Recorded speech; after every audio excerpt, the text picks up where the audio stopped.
this session as we provide as the presenters begin to talk. And there are 3 of them: lessons from 3 civic tech projects, Toronto Tech Mentoring, formerly known as the Accelerator Project, the Law and Design CoLab, and our Data Futures. And without any further ado, I'll turn it over to you guys. So let me know if you need me to make you a moderator so that you can put up a presentation. Otherwise, I'm waiting eagerly to hear what you have to say.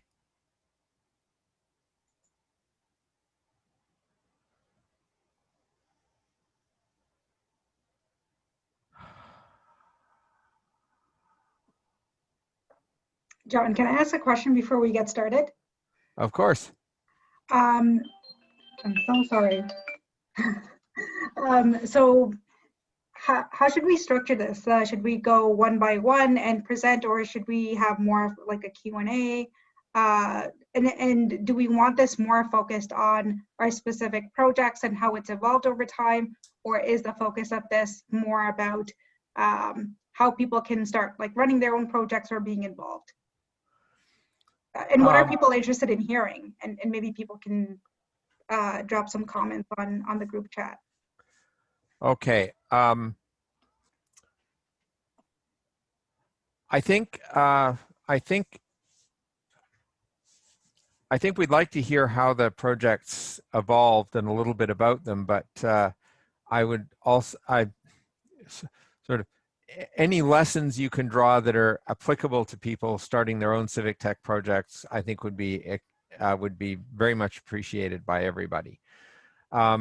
I think we're going to have a series of, I think maybe 3 short presentations, more or less in order, and then with you, Avery, and then David, and then I think maybe at this point we'll have a short Q&A, and then defer some questions to a hangout afterwards.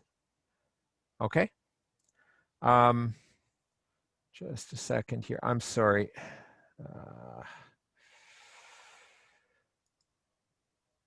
Okay, you should be allowed to. You should be able, with our settings, you should be able to put up your slide deck, Dilini. So why don't you give it a try? And if you, yep, it looks like it. Okay, great. We're off to the races. Is everyone seeing the full slides, or are they also seeing the Zoom backgrounds? We're seeing a full slide, but it's full slide with the design. I think it's a full slide with you made it up on Microsoft Office, if I'm not mistaken. Yeah. Yeah. Okay, So we're seeing Microsoft Office. Is this good? That's, yep. Okay, great. That's just the slides. So I lead a project that used to be called the Accelerator Project. I haven't had a chance to update these slides, and I gave a presentation on this in December 2019 if anyone is interested in checking that out. But I'll be going through some of these slides really quickly. And I want to touch on some of the lessons learned, and also a bit of what John was alluding to in terms of how these can be applicable to any type of project if people are interested in starting their own civic tech project. So Accelerator Project, we're now called Toronto Tech Mentoring. Our goal is to empower homeless and underhoused youth, as well as individuals in Toronto, through coding skills, mentorships, and other types of supports that are mainly around developing coding skills to achieve professional entrepreneurship or personal goals. And anything that we do, I feel like one of the key takeaways in doing a civic tech project is starting off with, what problem are we solving? Is there a problem that exists? Is there an opportunity that exists? Or is this something that you would like to tackle, but there really isn't a need for it? So ultimately, one of the things that we really wanted to do was hone in on what the problem that we were trying to solve was, or how that we were trying to address was. So we found through some of our research that there were a lot of people who were homeless that had higher rates of unemployment and lower educational attainment than the general population. We also know that Toronto's tech sector is booming and there's a skills shortage. So we potentially saw an opportunity for something like our project to focus on skills development for this particular group, and help them escape the cycle of poverty, especially because something like tech skills can help people pursue somewhat of a longer term career, whereas some of the jobs and a lot of the education programs that exist currently for homeless individuals and youth are very much centered around things that we might consider to be like lower wage, or things that may not be lasting over the next 10, 20 years, that are very high in demand. So the second reason that the second type of problem that we wanted to solve was we see tech benefiting a lot of Torontonians, but how can we make sure that that tech is also being democratized to a broader range of people, including society's most marginalized and vulnerable. So that really is our kind of mission statement in Toronto Tech Mentoring, and the purpose of why we're pursuing this project. We started back in 2018, I guess, is when we really got this project going through Civic Tech Toronto. And we started off doing some concrete things like, holding consultation sessions with people in the tech sector, in the social services sector, and really trying to understand from their perspective what some of the barriers were with, and why homeless individuals currently don't have access to these types of programs, or why tech isn't really focused on like broader inclusivity. And we kind of go in with a bit of assumptions, and I guess we can take some stabs at why this might be the case, but it's always great to hear from people on what are some of the true barriers. Some of the other things that we did, I don't want to go through everything, but I think every Civic Tech project, goes through how can we, how can we get more credibility? How can we get more resources? How can we get more, like funding? And it seems like grants come up as a potential option. We did apply for one during the time that we started, and we actually partnered with a shelter because as a grassroots organization that wasn't incorporated, we weren't like a nonprofit. We really didn't qualify to be able to apply for something like that. There is no accountability, when it's a grassroots project. Ultimately, for a funder to be able to say, okay, this is where the money will go, and this is who I can hold accountable as an entity. So ultimately, we needed to partner with someone to be able to do that. So we partner with Fred Victor. Unfortunately, we did put in a bit of time into this, and as grants go, sometimes you're successful and sometimes you're not. So at the time, one of the things that was really interesting to look at from my perspective was what was our vision for the program at the time before we really did further work on this versus where we at today. And initially we had kind of conceptualized teaching via classroom, just like most educational settings, and then having a bit of like wraparound supports, like things like access to transportation or shelter, where a partnership with a social services agency could support that.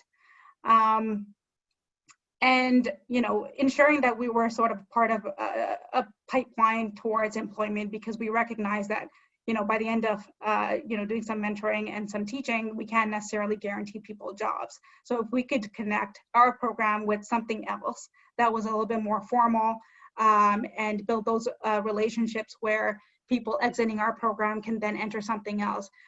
That could be a good pathway towards employment. And then also things like funding have been very important for resourcing, but I think, you know, by this point we've figured out some workarounds. So I'll get to that a little bit later. So some of the work over the past year before the pandemic, we tried to really validate some of our assumptions through some drop-in sessions. It was really for the purpose of user research and being able to kind of test and refine our program model. And we did learn a lot through this particular experience. So we learned that, you know, participants had a lot of curiosity about coding, and it wasn't necessarily related to employment or jobs. A lot of people seem to want to, you know, do things that were tangentially related to tech, where tech could support them, like building a website for them to pursue their own business. People also really like, you know, just being able to upscale and pursue something that'll give them confidence in, you know, in whatever they want to do. So we expanded from going with a goal of, you know, employment as a focus to, you know, professional, personal, and entrepreneurship as broader goals. And a lot of the things that we learned also was that a lot of our participants have you know, gone through a lot of difficult experiences, and they may have a lot of psychosocial challenges, you know, including things like feelings of shame, a lot of you know, a lack of trust in people. So being able to just, I guess there's been a lot of promises made in their lives that, you know, maybe necessarily weren't followed through, and it's very difficult for someone to just come in and say, okay, you'll get this program and you'll be done and we can guarantee you a job. That's a bit of a false promise. And, you know, being able to be there and make sure that you know, you're continuously showing up for the participant, regardless of whether, you know, they feel like they have the confidence or not. And really showing that you're invested in them has been one of the highlights, I think, within our program that necessarily doesn't exist within a lot of others. So for us to be able to understand some of those challenges has really gone a long way in how we shaped the delivery of our program. One of the things that, you know, I've learned through this experience is making sure that, you know, you're understanding what your value is as a project when you're approaching other people to partner with. So there's a lot of people that have similar missions, or, you know, might be a great fit on paper, but they may not necessarily have the resources like the staff to be able to meet with you regularly, or to work with you in the way that you need to support your project. So anytime you're, you know, partnering either for the purpose of, you know, getting a grant, or, you know, delivering a program, or getting certain resources, I think it's important to keep in mind, what are you gaining from this particular relationship? Not just what are you giving? So it has to be a win-win situation. And I think the last thing that I want to cover is, you know, there's so much that comes up in terms of opportunities. And if you're doing a project, a lot of us are kind of pursuing this on the side of something else. So I have a full-time job as a public servant, and, you know, I work 9 to 5, and a lot of people on this project work full-time, or work part-time, or are actively looking for work. So, you know, with volunteers, I think we had to be very realistic about the time and the capacity that we have to solve or address an issue. And it's really important to be realistic about what your goals are and what you can achieve, and stay focused. With that being said, I think my key learnings, and also in 2020, is also the need to be adaptable and to be open-minded. So if there's an opportunity that comes up, and you know, with the pandemic, our program delivery has completely, you know, we'd had to reevaluate the way that we've been doing things. A lot of things had been in person. we aren't necessarily able to have that anymore. However, we were able to quickly switch to an online model where all of our intake and all of our initial meetings would take place online, and even delivering the program would be online. We created posters, for example, that showed exactly how the online delivery would work for interested participants, because they were curious as to how this could potentially work. And, you know, we don't want people to be held back or worry about, you know, the pandemic or the safety of pursuing this type of program. So being able to kind of adjust and see new opportunities is also really important. I think even though we're calling ourselves Toronto Tech Mentoring, this idea now that, you know, we could deliver our program online also means that there's potential opportunities for us to be expanding towards a broader geography. So it's not necessarily strictly limited to central Toronto. We could potentially be looking at new horizons like the GTA. So those are kind of my key takeaways from both 2019 and 2020. So 2 years on this particular project. And I'm happy to chat afterwards, as well as take any Q's and A's after this presentation.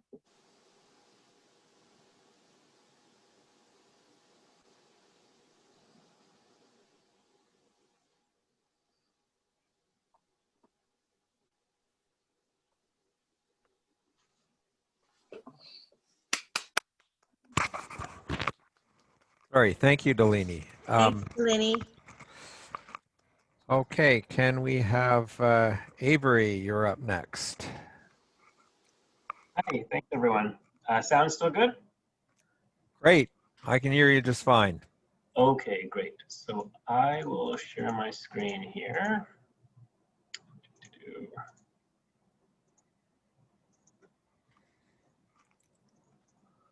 Okay, so I'm just going to chat a bit about the history of the Law and Design CoLab, which was basically created at Civic Tech Toronto 3 years ago. Basically, we're a team of creatives, so designers, strategists, UX, UI, devs that works with legal experts to make legal information advocacy more impactful. And I guess maybe the theme of my presentation today is trying to find where our niche is as a civic tech project within the space. So I may have heard earlier that I'm a lawyer by training. So I did practice corporate law, and I wanted to do something obviously with a bit more of a social impact. And this is kind of how this group got started. Where we began in terms of thinking is helping out nonprofits and improving their information products. So the first 2 projects that we did, again, through Civic Tech Toronto, recruiting people and through this community, was helping Community Legal Education Ontario and then one of the Canadian universities in a research project that they did. So these are kind of you can kind of check our stuff out online. Then we wanted to be a bit more ambitious, and we thought about, you know, what kind of product could we scope out and spec out for the legal nonprofit sector. And housing, of course, is a big issue, and we ran a project for a year called the Ontario Lease Wizard, where we basically mocked up a full design for a digital-first lease. And what this project, I guess, taught us was that we didn't want to be a legal tech company, basically, because, from a funding perspective, and I think Dilini touched on this as well, funding and sustainability perspective, there's very little interest in the legal sector in nonprofit tech. They just don't really go together. So we'd really have to become a for-profit legal tech. You could still have a really, valid social purpose, but that's not really what we wanted to do as individuals.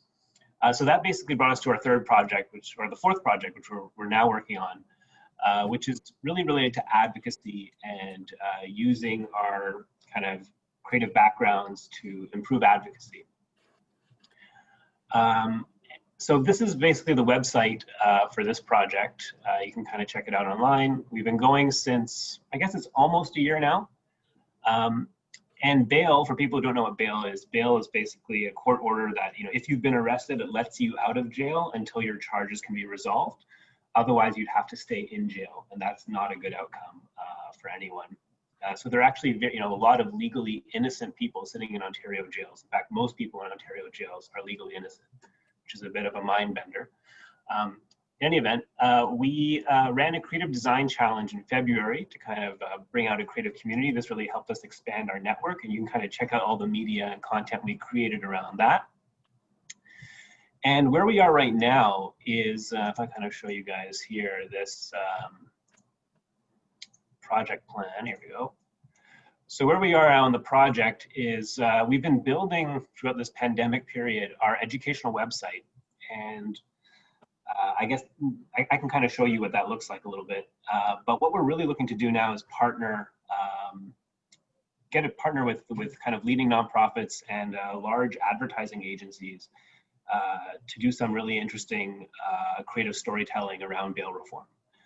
And you know, getting to our theory of change, which I'll talk about a bit later, is that we feel like in justice communications in Canada, there really isn't much creative energy that's being used, and it's not being funded very well either.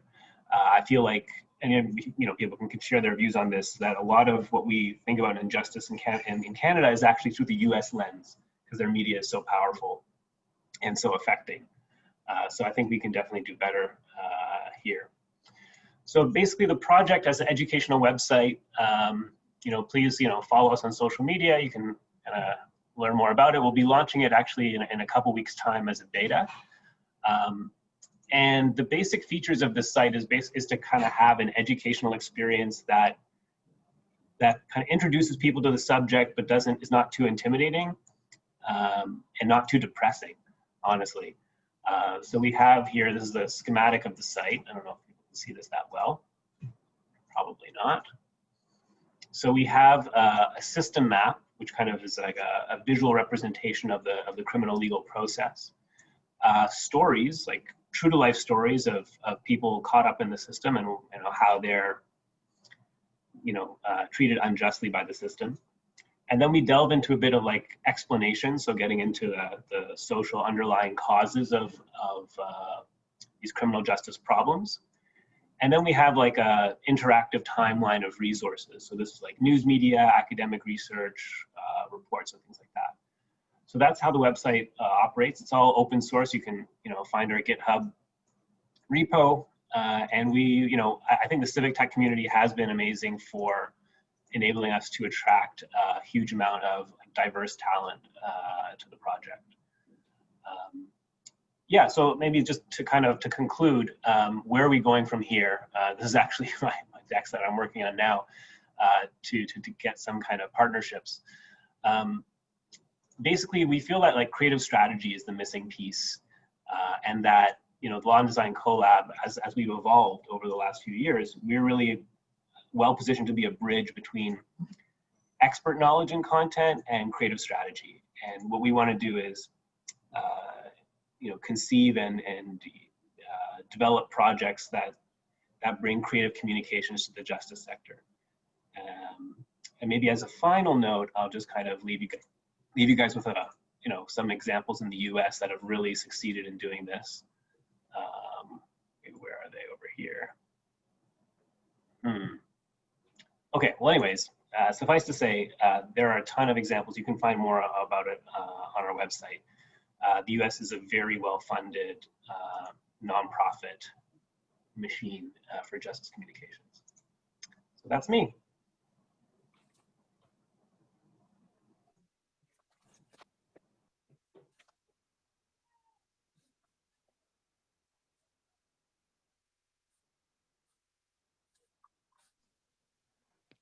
All right, if I'm not mistaken, I think I'm up now. Just give me a second, I'm gonna share screen.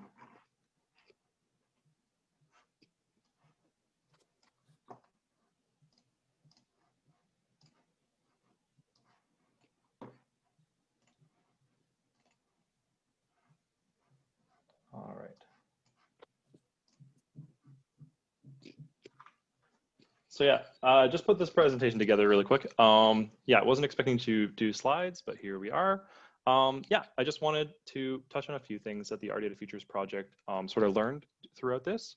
So I'm going to go through sort of how we got started, the motivation for the project, and then some of the barriers we face specifically.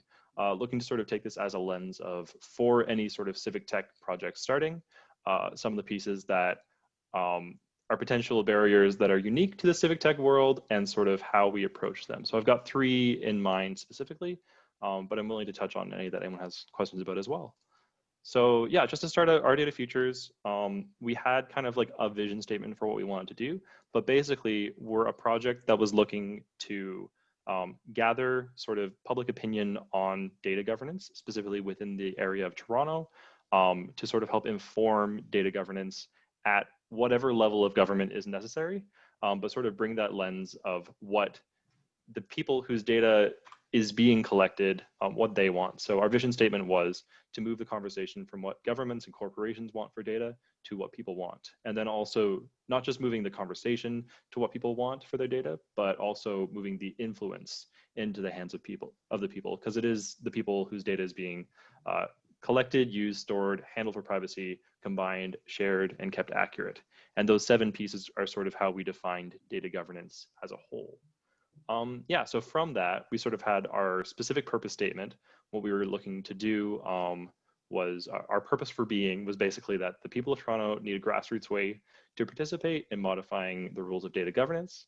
So something that's built from the community and helps the community sort of have their voice heard about what they want for data governance. And the reason for this that we had and the motivation, I guess, is because a lot of the consultations and conversations at the time when the project was founded were framed to meet the desires of corporations and governments rather than the needs of everyday people, which in layman's terms means projects like the Quayside project with Sidewalk Labs and a few other projects around the city of Toronto were sort of looking at wholesale changing how data governance works at all 3 levels of government. So City of Toronto, Province of Ontario was running a data strategy, and then Canada-wide, there was also a data strategy being worked on. But at all these levels, there was a lot of work being done on the academic side to figure out what data governance was. There was a lot of work being done at the corporate side and with groups like Mars Discovery District who work with corporations as well and sort of work as like the layer between governments and corporations.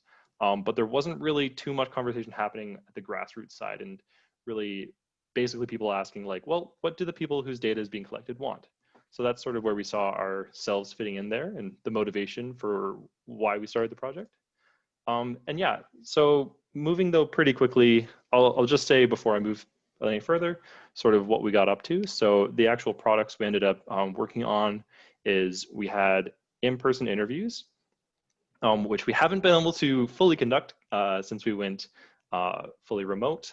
We did a few back in February with people in Toronto where we would meet with them at like a local public library, and we'd have about a 40-minute conversation where we lead them through sort of how their data is currently handled, what they feel about that, so sort of critical thinking on data governance in their everyday lives, and then helping them to sort of express what they would want for the future of their data, our data futures.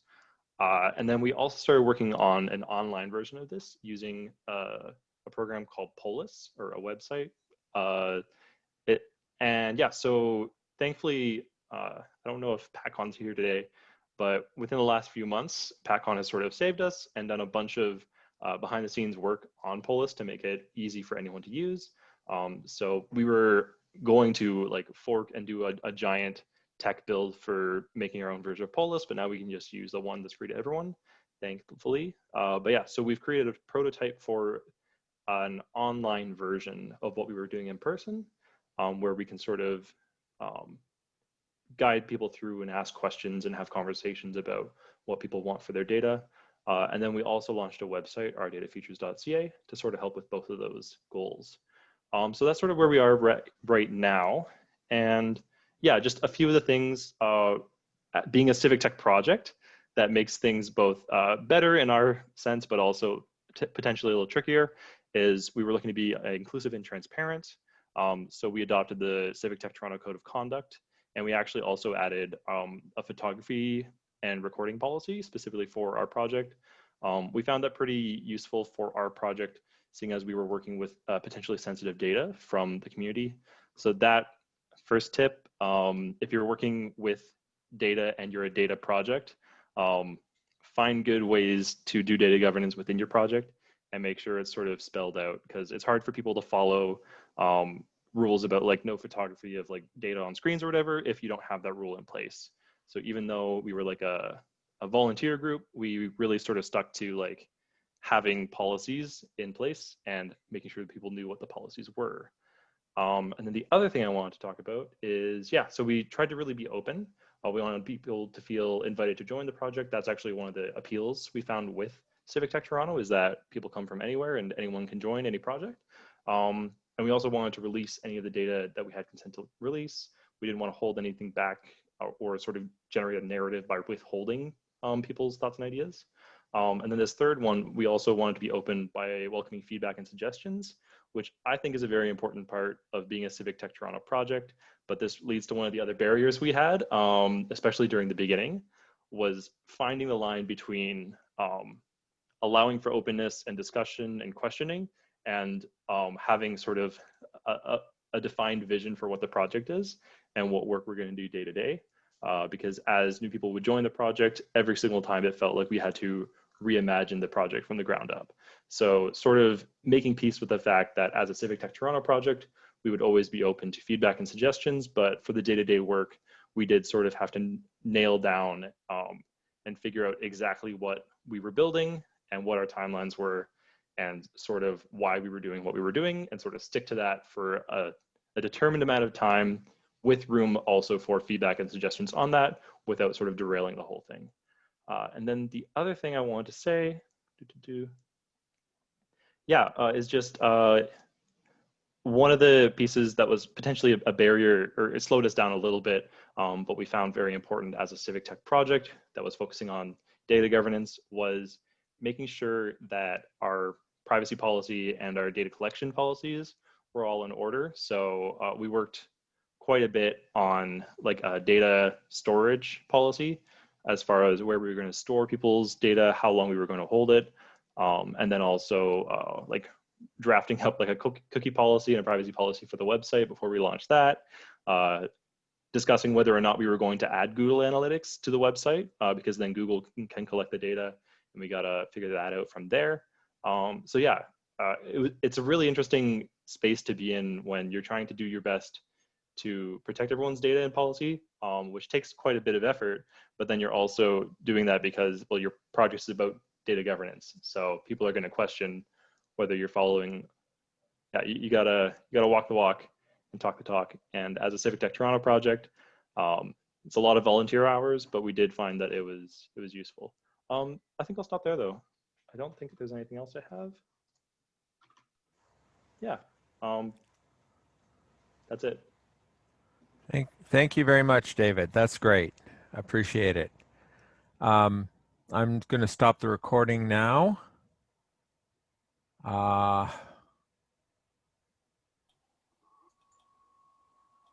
And we are not